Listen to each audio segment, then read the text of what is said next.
ओम नमः शिवाय। इसके आगे पुष्पदंत जी कहते हैं, त्वमरकस्त्वं सोमस्त्वमसि पवनस्त्वं हुतवः, त्वमापस्त्वं व्योम त्वमुधरणिरात्मा त्वमिति च।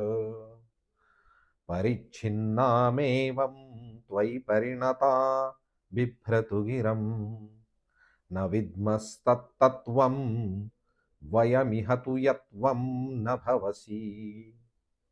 त्वम् अर्कः त्वं सोमः त्वं पवनः त्वं हुतवः। अर्क यानी सूर्य, सोम यानी चंद्र, पवन यानी वायु और हुतवह यानी अग्नि।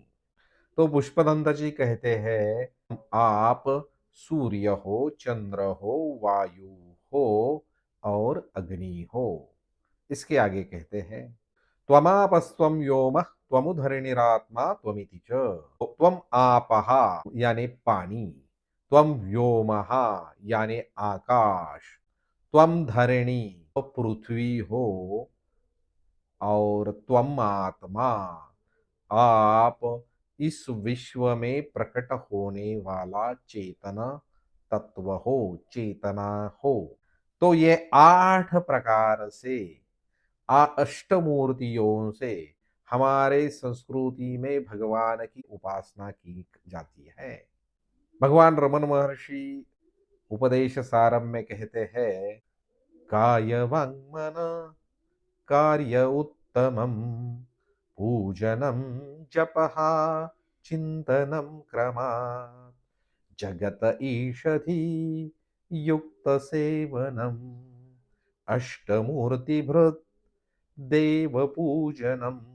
वही यहाँ पुष्पदंत जी कहते हैं, या हमारे सब धर्मशास्त्र कहते हैं, ईश्वर का जग रूप से पूजा करनी चाहिए, और ये कायिक उपासना है। और कैसी? अष्टमूर्ति भृत देव पूजनम, अष्टमूर्तियों के रूप में। तो ये अष्टमूर्तियां यहाँ बताई है। तो सूर्य यानी सब तारे, चंद्र यानी सब ग्रह, जल यानी सब प्रकार का जल तत्व, वायु, आकाश, पृथ्वी और जीव तत्व, जीवन, चेतना, इस विश्व में प्रकट होने वाली चेतना। तो इस अष्टमूर्तियों से हमारी संस्कृति कहती है, हमारे शास्त्र कहते हैं कि वो परमात्मा इस जग रूप से आविष्कारित हुआ है। हमने देखा कि वही इस विश्व का उपादान कारण है, वही इस विश्व का मटेरियल है। तो ये सब दृश्य विश्व, इंद्रिय गोचर विश्व, ये परमेश्वर की मूर्ति है।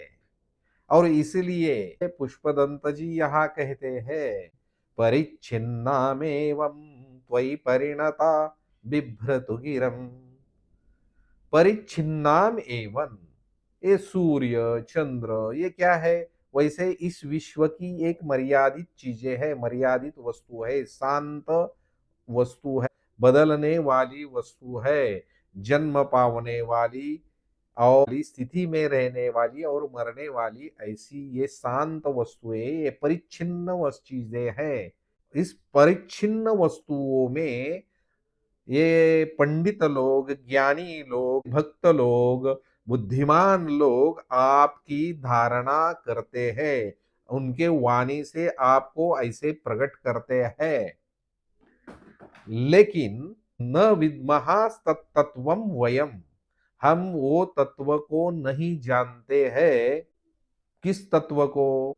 इह तु यत्वम न भवसी, जहां तुम नहीं हो। तो पुष्पदंत जी कहते हैं कि भले ये ज्ञानी लोग आपको, तू सूर्य है, तू चंद्र है, तू अग्नि है, तू वायु है, तू पवन है, तुम पृथ्वी है, तुम जीव है, ऐसे भले कहते हैं, लेकिन हम आप जहां नहीं हो, ये शिव तत्व जहां नहीं है, ऐसी कोई भी चीज हम नहीं जानते। यानी कि ये पूरा विश्व, विश्व की सारी चीजें जो जो हमें प्रतीत होता है वो सब आप हो, और यही त्वम पद का निर्देश है। तत्पद है वो इंद्रिय और मन के कक्षा में नहीं आता, लेकिन त्वम पद जो है भगवान का ये विश्व रूप, ये हमें इंद्रिय गोचर है। और इसलिए इस परमात्मा को वो हमारे महाराष्ट्र के पांडुरंग शास्त्री आठवले बहुत सुंदर कहते हैं कि भक्त के आंखों के बाहुली में भगवान को बिठाया रहता है, और वो जहां देखता है वहां उसको भगवान नजर आते हैं। तो पुष्पदंत जी भी यही कहते हैं कि इस विश्व में ऐसी एक भी चीज नहीं है कि जहां आप नहीं हो। इसलिए हम हिंदू लोग किसी भी चीज में भगवान को देख सकते हैं। और यद्यद विभूतिमत्सत्वं श्रीमधुर्जितमेव वा तत्देवावगच्छत्वं मम तेजोंश संभवम। भगवान ने भगवत गीता के 10वें अध्याय में कहा है। गीता में अर्जुन सवाल पूछता है, केशु केशु च भावेषु चिंत्योसी भगवन मया। हे भगवन, आप तो सब जगह है, ये पूरा विश्व रूप आप है, लेकिन आपकी धारणा मैं कहाँ करूं? तब ये भगवान बताते हैं कि जहाँ जहाँ श्री, जहाँ जहाँ ऐश्वर्य, जहाँ जहाँ दिव्यत्व है, वहाँ वहाँ मेरी धारणा करो। वैसे तो मैं सब जगह हूँ, और यही हमारे हिंदू भक्ति शास्त्र का रहस्य है। और इसलिए हिंदू किसी भी रूप में इस विश्व की किसी भी चीज में उस परमात्मा की धारणा करके उसकी उपासना कर सकता है। और ये कितना सुंदर है। और स्वामी विवेकानंद कहते हैं, ये जो एक प्रेषित वाले, एक ईश्वर वाले लोग हैं, ये इस भाव दृष्टि के माधुर्य से, सुख से, ऐश्वर्य से और इसकी ऊंचाई से वंचित है। अगले श्लोक में पुष्पदंत जी परमात्म तत्व के 80 पद का रहस्य और ओंकार का रहस्य प्रकट करते हैं। त्रयी तिस्रो वृत्ति त्रिभुवनमथो त्रीनपि सुरान् अकाराद्यै वर्णे स्त्रिभिरभिधत्तीर्ण विकृति तुरीयं ते धाम ध्वनिभिरवरुन्धानमनुभिः समस्तं व्यस्तं त्वां शरणदगृणात्यो मिति पदम्। तो यहाँ ओंकार का रहस्य बताया है।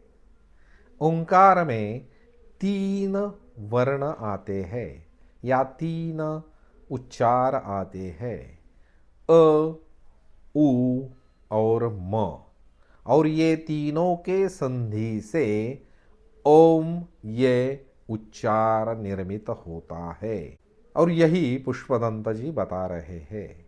लेकिन ये ओम का अर्थ क्या है? अकाराद्यै वर्णैः, इस तीनों वर्णों से क्या निर्देशित किया है?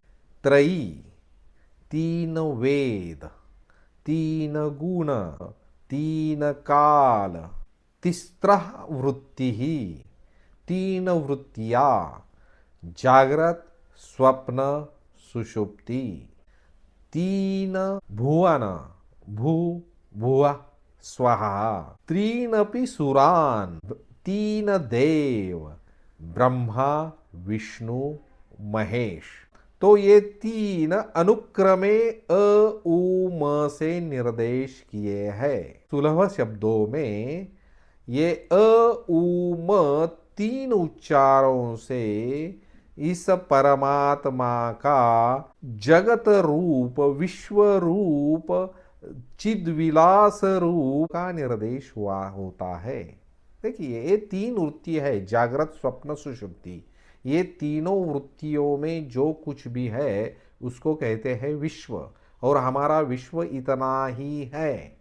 तो इस अ उ म ये तीन अक्षरों से इस परमात्मा के इस प्रकट इंद्रिय गोचर, मन बुद्धि गोचर ऐसे विश्व का वर्णन किया जाता है, ऐसे रूप का वर्णन किया जाता है, जिसको ही पुष्पदंत जी अर्वाचीन रूप कहते हैं, जिसको ज्ञानेश्वर महाराज चिद्विलास कहते हैं। और ये कैसे रूप है? ये है विकारशील। विकारशील यानी क्या? कि इनको है जन्म, स्थिति और मृत्यु। ये है विकारशील, ये है परिवर्तनशील, और ये है सापेक्ष। तो जिस पहले श्लोक में त्वम पद का निर्देश होता है, वो ये अ, उ और म तीन अक्षरों से होता है। ये हो गया ओम। लेकिन ओम केवल ये तीन उच्चारों तक सीमित नहीं है, तो उसमें और एक मात्रा है, और वो है, उसको कहते हैं अमात्रा। वो है शांतता। जिस शांतता में इस ओम उच्चार का जन्म, स्थिति और अंत होता है, वो शांतता। ये बहुत सूक्ष्मता से कई उपनिषदों में बताया है। तो जब हम ओम का उच्चार करते हैं, तो ओम शब्द के पहले की शांतता और ओम उच्चार के बाद की शांतता, और जब ओम उच्चार होता है तो उस समय की आधारभूत शांतता, वो भी इस ओम का एक महत्वपूर्ण अंग है। और वो अंग कैसा है? वो शाश्वत अंग है। आसान भाषा में अगर बताना है तो एक रंगमंच है, और उस रंगमंच पे नाटक हो रहा है, और नाटक में प्रथम अंक, द्वितीय अंक, तृतीय अंक होता है। और वो जो रंगमंच है, वो जो स्टेज है, वो सदा रहता है। नाटक शुरू होने के पहले भी होता है, नाटक चालू रहता है तब भी रहता है, और नाटक खत्म होने के बाद भी वो रहता है। और उस रंगमंच पे वो सब नाटक होते रहता है। और वो नाटक कैसा है? वो विकारशील है। उसको शुरुआत है, उसको स्थिति है, और उसको अंत है। तो वो जो नाटक चल रहा है, इस विश्वाभास का आप कह सकते हैं, वो है अ उ म। और वो जो अमात्रा है, आधारभूत रंगमंच की जैसी, जो शाश्वत है, जो कभी भी वो पहले थी, अभी है और आगे रहेगी, वो जो है वो है अमात्रा। और ओम, तो कभी भी हम ओम का उच्चार करते समय ये ध्यान में रखना है कि ओम सिर्फ ये तीन उच्चार नहीं है, अ उ म। तो अ उ म के साथ उसकी आधारभूत जो शांति है, अमात्रा है, वो भी उसमें समाविष्ट है। और वो जो शांति है आधारभूत, वो किसका निर्देश करती है? तो वो परमात्मा के तत्स्वरूप का, सनातन चिरंतन, जो मन और इंद्रियों के, मन और बुद्धियों के परे जो सत्य स्वरूप है, उसका निर्देश करती है। ये समझने के लिए हमारे शास्त्रों का गहरा अध्ययन, सूक्ष्म चिंतन और प्रचंड श्रद्धा की जरूरत है। और यहाँ पुष्पदंत जी क्या कहते हैं? इसलिए तुरीयन्ते धाम ध्वनि भी अवरुन्धानम अनुभि। तो ये सूक्ष्म इस उच्चारों से, ये उच्चारों के आधारभूत जो अमात्रा है, जो सूक्ष्म है, वो किसका निर्देश करती है? तो आपके उस तुरीय धाम का। अभी तुरीय का संस्कृत में अर्थ है चतुर्थ, लेकिन ये चतुर्थ नहीं है, वो एकमेवा द्वितीय है। वो सनातन शाश्वत मन इंद्रिय बुद्धि के अतीत जो आपका सत्य स्वरूप है, तत्पद है, आपका जो सही शिव तत्व जो है, वो आपका जो धाम है, उसका निर्देश होता है। और इसलिए ओम इस उच्चार से उस परमात्मा के मन बुद्धि इंद्रियों के परे सच्चिदानंद स्वरूप का निर्देश होता है, गुणगान होता है, और परमात्मा के इस अर्वाचीन चिद्विलास रूप, इस विश्व रूप का भी वर्णन होता है। इसलिए पुष्पदंत जी कहते हैं, समस्तम व्यस्तम त्वाम गृणात्यो मिति पदम। तो ये ओम का उच्चार जो है, ओम का जो ध्वनि है, ये आपके दोनों रूप का, आपके सत्य स्वरूप का और आपके विश्व रूप का, आपके निर्गुण निराकार, आपके सगुण निराकार और आपके सगुण साकार स्वरूप का वर्णन, गुण वर्णन केवल एक उच्चार से, इस ओम उच्चार से होता है। और यही ओम का रहस्य है। और इसलिए ये ओम हमारे संस्कृति में हिंदू के लिए एकदम सर्वश्रेष्ठ मंत्र है, बीज मंत्र है। तो और ओम इस एक उच्चारण में हमारा पूरा शास्त्र प्रकट होता है। कितना सुंदर है। तो ओम यह परमात्मा का सर्वश्रेष्ठ नाम है। पुष्पदंत जी कहते हैं आगे कि वेदों में और आपके नामों का वर्णन आया है, और वो नाम कौन से है? भव शर्वो रुद्र पशुपतिरथोग्र सह महान् तथा भीमेशानां यत यदभिधानाष्टकमिदम् अमुष्मिन् प्रत्येकं प्रविचरति देव श्रुतिरपि प्रियायास्मे धाम्ने प्रविहितनमस्योऽस्मि भवते। हे प्रभो, भव, शर्व, रुद्र, पशुपति, उग्र, भीम, ईशान और सहमहान, ये 8 नामों से देव और श्रुति ही अपि और वेद आपके उस परम धाम का, आपके स्वरूप का पुनः पुनः बार बार वर्णन करते हैं। और मैं भी इस आपके नामों का बार बार वर्णन करके आपके सामने नतमस्तक हो रहा हूँ। ये पुष्पदंत जी कहते हैं। तो भव यानी क्या? कि इस विश्व का निर्माता। भव यानी जो हुआ है, जो निर्माण करता। भव यानी इस विश्व का निर्माता। शर्व यानी इस विश्व का पालन करता। रुद्र यानी इस विश्व का संहार करता।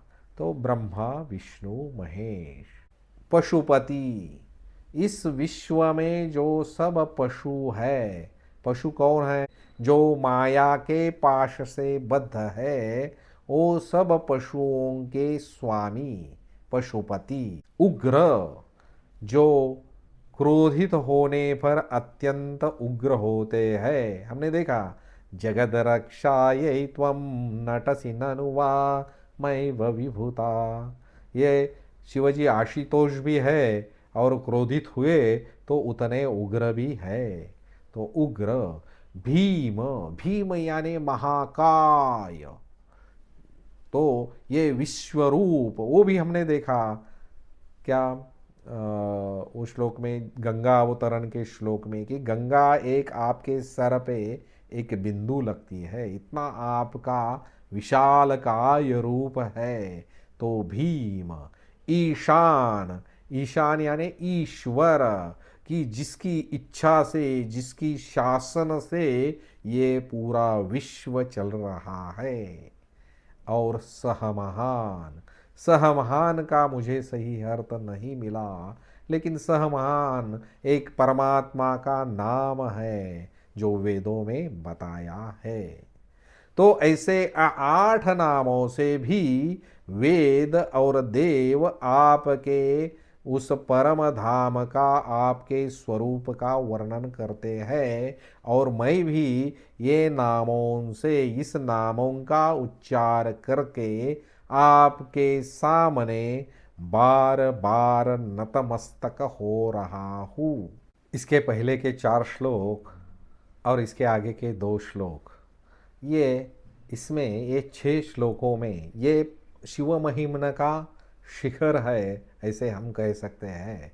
तो यहाँ अत्यंत सूक्ष्मता से तत्व चिंतन पुष्पदंत जी ने किया है और परमात्मा के उस परोक्ष और अपरोक्ष, परोक्ष यानी इंद्रिय मन बुद्धि गोचर और अपरोक्ष यानी इंद्रिय मन बुद्धि के अतीत।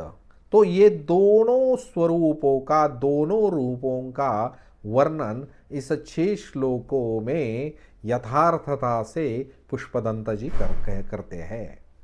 और आगे के श्लोक में बहुत सुंदर कहते हैं, नमो नेदिष्ठाय प्रियदवदविष्ठाय च नमो, नमः क्षोधिष्ठाय स्मरहरमहिष्ठाय च नमो, नमो वर्षिष्ठाय त्रिनयनयविष्ठाय च नमो,